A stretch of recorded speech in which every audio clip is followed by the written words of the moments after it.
एक वक्त की बात है, सबा सहारा नाम के एक गांव में एक लड़का रहता था जिसने घर पर एक बकरी पाली हुई थी। वो उस बकरी का दूध निकालता था और घर पर ही दही बनाता था और अपनी दुकान पर बेचता था। दही के काम से ही उसका गुजारा चलता था। बेटा 10 रुपए का दही दे दे, मेरा बेटा आज बहुत गर्मी मार रहा है। दही में इस्पगोल का छिलका डाल कर खाओगी तो मैदे की जलन खत्म हो जाएगी।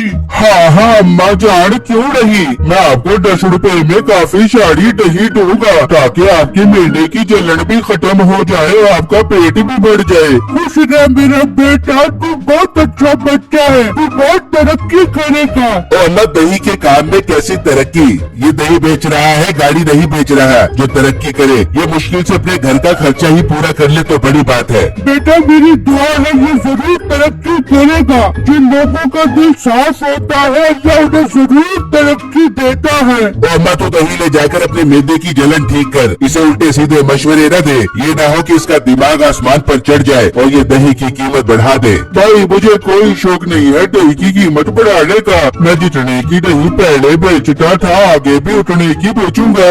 हाँ हाँ ठीक है, 50 रुपए की दही दो, आज घर पर मेहमान आ रहे हैं, आज उनके लिए मलाई बोटी बनानी है मैंने। फिर मीठा और वो बुढ़िया उससे दही लेकर वहाँ से चले जाते हैं और मीठा दही लाकर अपनी बीवी को दे देता है। ये ले बेगम, पूरे 50 रुपए की दही लेकर आया हूँ। मीठे कसम खा 50 रुपए की दही है, मुझे तो 40 रुपए की लग रही है। कहीं तूने 10 रुपए अपनी सिगरेट के सुट्टों के लिए तो नहीं बचा लिए? अरे बेगम मजाक न किया कर, भला 10 रुपए बचा कर मैं क्या करूँगा। तू जा किचन में जाकर मलाई बोटी बना। हाँ हाँ जाती हूँ, जाकर मलाई बोटी बनाती हूँ। फिर नसीबो कैंची किचन में जाकर मलाई बोटी मसाला बना लेती है। अरे वाह बेगम, खुशबू तो बहुत जबरदस्त आ रही है तेरी मलाई बोटी की। दिल तो कर रहा है सारी मलाई बोटियाँ कच्ची कच्ची खा जाऊं। अरे जा मीठे जा कर अपना काम कर। अगर तूने एक बोटी पर भी नजर रखी तो शाम में तुझे एक बोटी भी नहीं मिल देगी। हाँ हाँ ठीक है, शाम में जब तेरी माँ आएगी तो फिर हम सब मिलकर मलाई बोटी के मजे उड़ाएंगे। वो अभी बात कर ही रहे होते हैं कि उन्हें बाहर से गधे की आवाज आती है। ये क्या, ये तो गधे की आवाज लग रही है। हाँ मीठे जाकर गधे को भगा के आके गोबर करके मेरा सारा घर न खराब कर दे। फिर जब मीठा बाहर आता है तो वहाँ गधा नहीं होता बल्कि गधी खड़ी होती है। गधी को देखकर मीठे को अपने गांव का कसाई याद आ जाता है। बेटा कभी अच्छी गाय की बच्चियों का गोश्त लेकर आओ, मैं तुमसे बहुत अच्छी कीमत पर खरीदूंगा। ये क्या, ये इस गधे की आवाज क्यों बंद नहीं हो रही? मुझे लगता है मुझे जाकर उसको भगाना पड़ेगा। नसीबो गुस्से में बाहर आती है।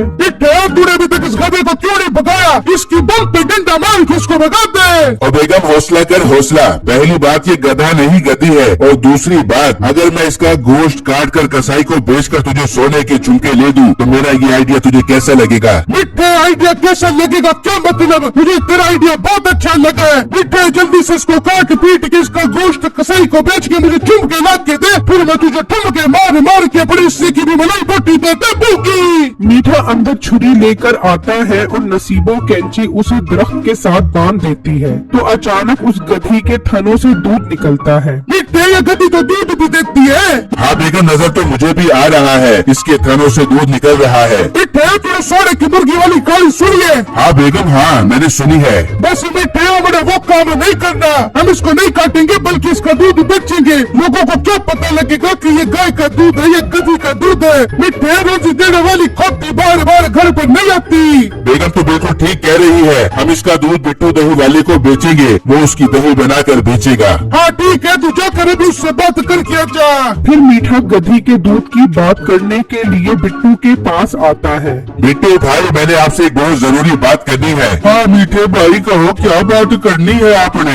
बिट्टू भाई, मैंने एक गाय खरीदी है, मैं चाहता हूँ कि आप उसका दूध मुझसे खरीदो, इस तरह मेरा दूध भी बिक जाएगा और आपकी दही का मसला भी हल हो जाएगा। नहीं मीठे भाई, मेरी बकरी काफी सारा दूध देती है, मैं बस अपनी बकरी के दूध की दही बढ़ाता हूँ, मुझे किसी दूसरे के दूध पर एतबार नहीं है। तुम्हें पता होना चाहिए कि मैं एक निहायत शरीफ इंसान हूँ और खालिश दूध बेचना मेरी अव्वलीन तरजीह है। बताओ कितना दूध दूं तुम्हें? मीठे भाई मैंने कहा ना, मैं किसी अड़े गेड़े से दूध नहीं लेता, आप यहाँ से जा सकते हो। मीठा ये सुनकर गुस्से में वहाँ से चला जाता है और आकर अपनी बीवी को बताता है। नसीबो को भी ये सुनकर बहुत गुस्सा आता है। क्या बेटे उसने हमें इनकार किया? देख मेरे इस गधी का कितना सारा दूध निकाल लिया है। तू बेटे एक काम कर, रात में जाकर उसकी बकरी उठा के कसाई को बेच दे। ना बकरी रहेगी, ना वो दूध निकालेगा, ना दही बढ़ा सकेगा, फिर तो उसे हमसे दूध लेना पड़ेगा।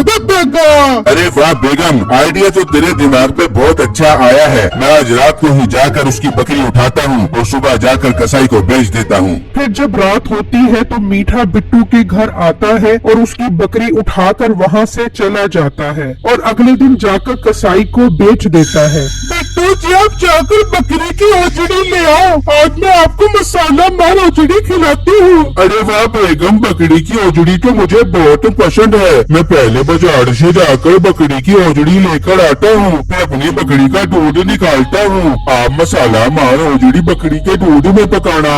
ठीक है बिट्टू, आप जल्दी से ले आए। फिर बिट्टू ओजड़ी लेने के लिए कसाई की दुकान पर आ जाता है तो उसकी नजर बकरी की सीढ़ी पर पड़ती है। अरे वाह कसाई भाई, ये बकरी की सीढ़ी तो बिल्कुल मेरी बकरी जैसी है। मेरे पास भी एक बकरी है जो बिल्कुल जैसी है। हाँ, मुझे ये बकरी आज सुबह मीठा बेच कर गया है। कसाई भाई मीठा बेच कर गया है, पर उसके पास तो कोई बकरी नहीं है। भाई मेरा काम तो पैसों से बकरी गाय वगैरह खरीदना है। अब उसके पास बकरी कहाँ से आई, मुझे कोई गर्ज नहीं है। हाँ कसाई भाई, ये बात तो है।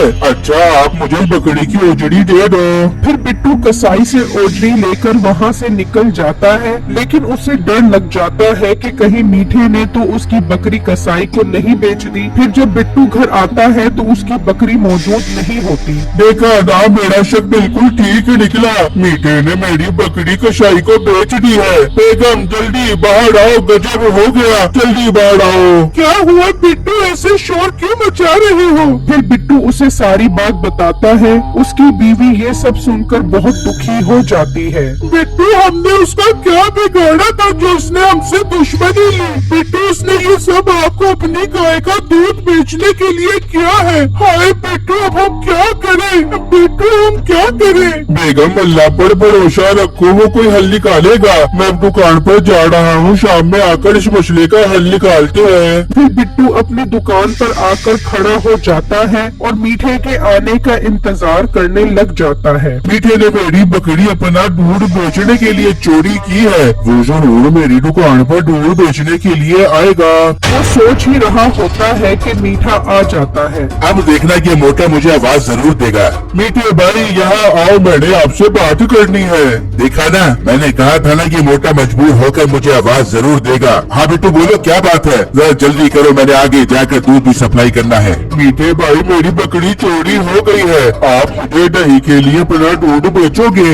देखा ना, उस दिन मुझे इनकार कर रहे थे ना, अब सजा मिल गई तुम्हें। उस दिन तो तुम्हारे नखरे बहुत आसमान पर थे। गरीबों की बददुआ बहुत बुरी होती है। हाँ मीठे भाई, मुझसे गलती हो गई, मुझे माफ कर दो। मैं आपसे दही के लिए दूध खरीदूंगा। ठीक है, लाओ 1000 रुपए दो। फिर मीठा उसे दूध बेचकर वहाँ से चला जाता है। बिट्टू जब दूध का ढक्कन हटाता है तो दूध बहुत पीला होता है। ये क्या, ये गाय का दूध इतना पीला क्यों है? गाय का दूध तो सफेद होता है। बिट्टू मीठे को आवाजें लगाता है, लेकिन वो काफी दूर जा चुका होता है। ये दूध ठीक नहीं है, मैं मीठे के पास जाता हूँ। बिट्टू मीठे के पीछे पीछे जाता है और उसके घर तक पहुँच जाता है तो उस वक्त नसीबो कैंची गधी का दूध निकाल रही होती है। अब क्या मेरे बेटे उस मोटे को दूध बेच क्या क्या?